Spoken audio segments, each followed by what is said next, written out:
CM Chhattisgarh TS सीधे कवर्धा के उन लोगों से मिलने पहुंचे जो निर्दोष हैं और पीड़ित हैं। जेल में जाकर उन्होंने उनसे चर्चा की। उसके बाद ग्रामीणों से उन्होंने मुलाकात की, परिवारजनों से भी वे मिले और जाना कि क्या मामला था। इस मामले में उन्होंने कहा कि गंभीर रूप से जांच होनी चाहिए जो अभी तक नहीं हो रही है। शासन प्रशासन इस मामले में दोषी है। मुआवजे से कुछ नहीं होता, लेकिन जिनका परिवार टूट गया है, बर्बाद हो गया है, जिसके परिवार में मृत्यु हो गई है, उसे न्याय मिलना चाहिए। हम लोग और कांग्रेस पार्टी तभी संतुष्ट होंगे जब पूरी तरह लोगों को न्याय मिलता दिखाई देगा। आइए आपको सुनाते हैं कि टीएस सिंहदेव पूर्व मुख्यमंत्री ने इस मामले में प्रेस को क्या क्या बताया। मुलाकात हुई, क्या बताया उनको? ये बंदी जो है करीब 7 बंदियों से चर्चा हुई।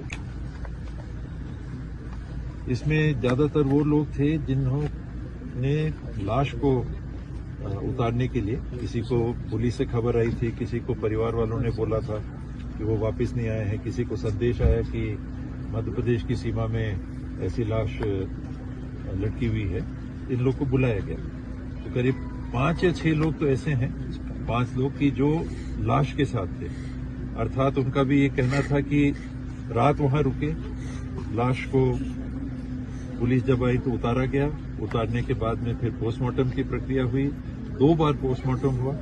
एक बार पोस्टमार्टम हुआ, फिर एक और डॉक्टर आए, फिर पोस्टमार्टम हुआ और सुबह फिर रेंगाखार की पुलिस के साथ में वाहन से शव को लाया गया। तो ये तो इनकी बात से लगा कि ये 5 लोग तो घटना के समय गांव में ही नहीं थे। और 2 लोग और हैं जो जिनसे मुलाकात हुई। एक गांव में सचिव हैं, दूसरे गांव में। उनने बताया कि वो घर में थे, मौके पे नहीं थे। दूसरे ने बताया कि वो खेत में थे, मौके पे नहीं थे। तो 7 लोगों से जो मुलाकात हुई उनकी बात से तो ये लगता है कि वो मौके पे ही नहीं थे। 5 तो ऑन रिकॉर्ड जहां लाश थी मध्य प्रदेश में वहां थे। तो ये बातें सामने अभी चर्चा में आई हैं। ये भी लोगों ने बताया कि सिर पे चोट थी और एक व्यक्ति ने बताया कि जो गमछा था, गमछे पे खून के दाग थे। हाथ में यहाँ चोट थी, खून दिख रहा था, हाथ में चोट थी। एक व्यक्ति ने बताया कि यहाँ कोई चोट थी। तो इस प्रकार से अलग अलग ये बातें।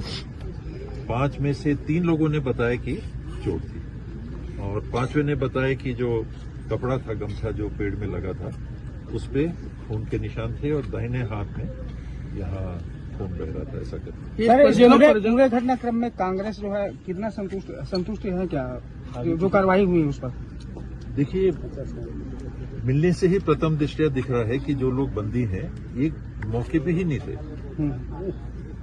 5 लोग तो जो पोस्टमार्टम की प्रक्रिया के लिए मध्य प्रदेश में थे, रात वहीं पर सोए और दूसरे दिन पुलिस की जानकारी में आए। पुलिस के लोग वहां थे, कोतवाल भी साथ में था। तो जब लोग ही वहां नहीं थे तो प्रथम दृष्टया इनसे चर्चा में तो स्पष्ट लगता था कि तो मौके पे नहीं थे। तो ये 5 लोगों के बंद होने का तो समझ में नहीं आ रहा। तो पुलिस अपनी नाकामी छुपाने के लिए निर्दोष को गिरफ्तार किया, हटा दिया गया है। एडिशनल एसपी के ऊपर निलंबन की कार्रवाई किया गया है। इससे संतुष्ट है? स्टाफ भी चेंज कर दिया थाना का। संतुष्टि तो तब होगी जब न्याय मिलेगा। एक व्यक्ति है जिनको फांसी में लटका हुआ पाया जाता है और उस व्यक्ति को ये बताया जा रहा है, उनकी जो पत्नी है बेवा, वो कह रही हैं कि एक व्यक्ति आए थे और उनको बुला के ले गए कि कहीं दमोह, नाम दमोह आ रहा है, कौन सा दमोह है, पास का कोई गांव होगा, वहां सब समाज की किसी बैठक के लिए हमको जाना है। तो ये व्यक्ति कहाँ है?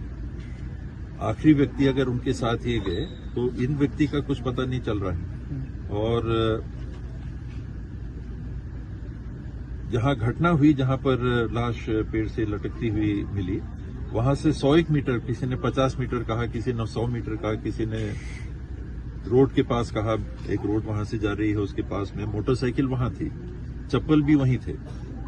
और ये जो चोट की बात आ रही है, ये पोस्टमार्टम में है कि नहीं मुझे जानकारी नहीं है, लेकिन ये चश्मदीद माने जाने चाहिए कि जिनको वहां बुलाया गया था, इन लोग का ये कहना था। ये बातें जब तक क्लियर नहीं होती, जो घर जला के जिनकी हत्या की गई, इसके मुजरिम कौन है, उनको जब तक सजा नहीं मिलती, कचरों के साथ जो हुआ वो संदेह के दायरे में है या आत्महत्या का मामला है, उसमें कुछ नहीं होता।